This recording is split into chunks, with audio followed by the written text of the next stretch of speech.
Howdy do. Karen Adamski here with ShamaMama.com, and I would like to share a story with you. This is a story about my spiritual journey. It's one of the highlights, I would say, in my spiritual journey. And I'd like to take it back to about 2013 or so. And I was doing a meditation and looking for some guidance in terms of just any messages that I needed to hear, any information that would be helpful for me coming forward. And so this was a time where I was just looking for guidance. I was looking for clarity, maybe just kind of whatever is out there that I don't know about in terms of my next steps. Let's bring that forward. That was the intention of my meditation. So I got into a meditative state and had a really great meditation. And in this meditation, I had a visitation. I guess that's what I would really call it, because it wasn't just a vision. It was more than that. It was very meaningful. So it was a connection that I had in this meditation. In the meditation, I found myself on a hill, or side of a mountain or bluff almost. I was above a lake, maybe about 100 feet or so, just off the shore. Pine trees, granite rocks, blue water in this lake. And I felt very at home. And in my physical body, I think I was feeling like I was at Lake Tahoe. I felt I was looking across this certain bay that I'm aware of, kind of looking across, but I could tell that this was before settlers maybe came to the land. So I knew I was going back in time, and there were no signs of cabins or telephone wires or anything. It was just wilderness. So standing in this wild area, I was then approached by a native man, and he seemed familiar as well, old, and I felt like I'd known him before, but I didn't know him. And we talked a little bit, not talking with our mouths so much, but just connecting and knowing. But I did ask him, what is your name? And I thought that he said his name was Moses, which is kind of hard to get all of the answers or in the moment. I guess it's kind of like a dream, and some moments are very clear, and then some moments are a little bit more hazy. And when he said his name was Moses, I remember thinking, I wonder if that's right. That just seemed odd I think Moses and think the Bible. I don't necessarily think Native American person. So I thought, I wonder if I got that right. But I knew that he had stepped forward for significant reasons. I knew that this was a significant meeting, and he was going to be one of my guides. I knew that I would be seeing this man more clearly in the future. And so before we left, I said, what is your name? And he said, Joseph. I said, okay, Joseph. And that felt better.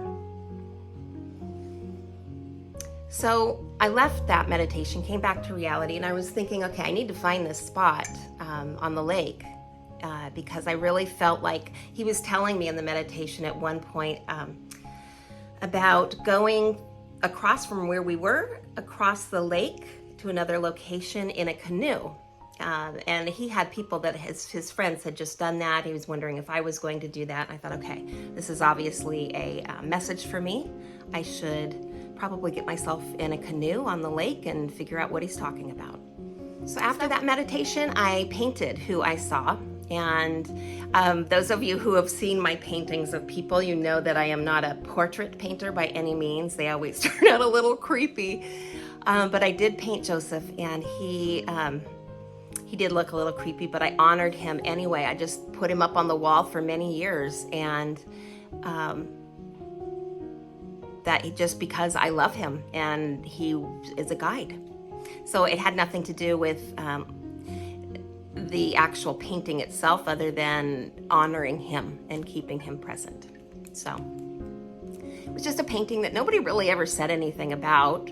It wasn't necessarily like, oh my gosh, that's so stunning, when did you do that? It was just kind of there, and nobody really ever said anything about it. Not often, anyway. This is part of the painting that I did of Chief Joseph. And I was guided in a meditation a couple years back to, see, there's his nose, to chop up the painting and use it in a different way. And this is what I ended up with. They're kind of prayer flags that sit here all the time with my family portraits. There's my brother. So this is Chief Joseph with my family. So that painting I was telling you about, that was a little creepy looking. You can kind of get the vibe there. But this was a good exercise for me in taking something super sacred, using it in a different way, and allowing myself not to get too attached to what was what, because now this is this. Okay, so moving forward now to 2018. I've met Whitney Freya at this point. She's my good friend in Oregon, and she's a teacher, and she is a mentor. And for me, I look at her as a muse. I get creative energy from her, and lots of great ideas and guidance, and we're just really a very, very good team, and I'm so thankful for her. I look at her as a sister. And she came over to my house one time. She was in town, and so she was going to stay with us for a few days, and she came in for the first time, and we're showing her around the house, and she's like, "Ah, you know Chief Joseph?" And I'm like, "You know Joseph?" And that's when I realized Joseph is actually Chief Joseph. And she recognized him from the painting that I had up on the wall. Whitney Freya lives in Joseph, Oregon. Joseph, Oregon is named after Chief Joseph with the Nez Perce tribe. There was Chief Joseph Sr. and Chief Joseph Jr. There's a burial site there in Joseph. Joseph is the territory in Oregon. It's in northeast Oregon, right at the end of the road. And it's a beautiful spot. And that was actually the very last free land in the United States for Native people. So when they took over that land in Joseph, that was the last of the free indigenous land for that tribe and for all Native people in the United States. So it's a very spiritual place. It's still a very wild place. There's a whole story about Chief Joseph and how he was taken out of his land. He never was able to return once he was taken away. I believe he died in Washington State on a reservation. So he was, he and all of the people there were displaced. So they were taken from their homeland and brought to Indian reservations. Some of them, I think, in Oklahoma and Nebraska, and then some of them in Washington. And so they were kind of shuffled around. Very sad story. But it's not one that we should ignore. So going to this land is really important, and giving back and trying to heal that land. It's important. And that's where I'm off to right now. As you are listening to this video and this newsletter right now, I am in Joseph, Oregon. So Joseph is a very, very sacred place. Interesting, right? How I learned of Joseph. First thinking his name was Moses, meeting him, painting him, visiting with him in my meditations as a spirit guide, and then all of a sudden coming across somebody who knows him and knows his history. I did not know this whole time until Whitney got here. I didn't know that Joseph was associated with Joseph, Oregon. That had never crossed my mind, because I really was thinking I was going back to find that location at the lake. I've been looking at Lake Tahoe, just, for that right spot. So kind of interesting how that guidance came into play for me. Very, very special. So right now, as you're watching this video, I am staying in Joseph, Oregon. I'm in a cabin right at the base of Mount Joseph. It's so beautiful. I'll be spending time at Wallowa Lake, Wallowa Falls. There's a beautiful meadow behind the cabin where I'm staying, and that's where I can sit and talk with the eagles and visit with them. And I'll be staying here for 5 days with a bunch of women in the woods with Whitney Freya. We're going to be really diving into our creative, feminine artistry. And on this trip, we're actually talking about the crone energy. So not always the, super, feminine goddess looking beautiful feminine energy. This might actually be kind of scary energy, the darker energy, the darker time in life, the shadow work. And that crone energy, that's when we get to the point of we have a lot of wise wisdom that's been earned, that's living in us, and we might have wrinkly skin.